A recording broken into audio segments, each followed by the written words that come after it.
निर्वाचनी प्रचार जोर धरिथिबा बेले राजनैतिक आक्रोश रखी सालेपुर थाना अंतर्गत सालेपुर थाना अधीनस्थ जफकुद फांडीर लेखनपुर मुस्लिम साहिरे घटी बोमामाड़। घटना मुताबक लेखनपुर ग्रामर अफसाना बीबी घर उपरकू गतकाली विलंबित राति केही दुर्बृत्त बोमामाड़ करने सह जदि थाना अभियोग कर अवस्था खराब हेबो बोली धमक फोन रे देइथिबा अभियोग जफकुद फांडीर होइछि। बोमामाड़र प्रकृत कारण अस्पष्ट थिबा बेले राजनैतिक आक्रोशरू एभली घटिछि बोली परिवार लोके अभियोग करिसेंति। अभियोग पर घटनास्थल में पुलिस पहुंची गोड़ी सुतुली बोमारे व्यवहृत सामग्री को जबत करने सह बोमामाड़र विभिन्न दिग को तर्जमा करी पुलिस तदंत आरंभ करिछि। गत काली राति गोटा बेले जो बॉम्बिंग हैला आम घर पाखे मो भौणी घर पाखे मु नथिली पागारे थिली सकाळे खबर पाई आसिली आसिला परे एठी से बॉम्बिंग लोक बम करी सब पकई पकई एरिया घाटीला मोर संदेह ये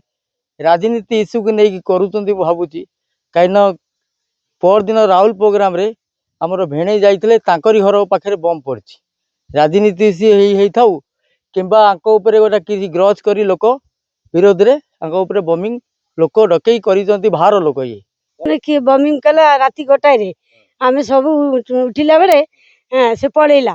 तापर सब डाकिलु तापर मो झील को धमक दउची जदि न हेची फिर आउ थोर करी सब सफा हो। सालेपुर रश्मिरेखा परिजांक रिपोर्ट न्यूज़ 1 ओडिया।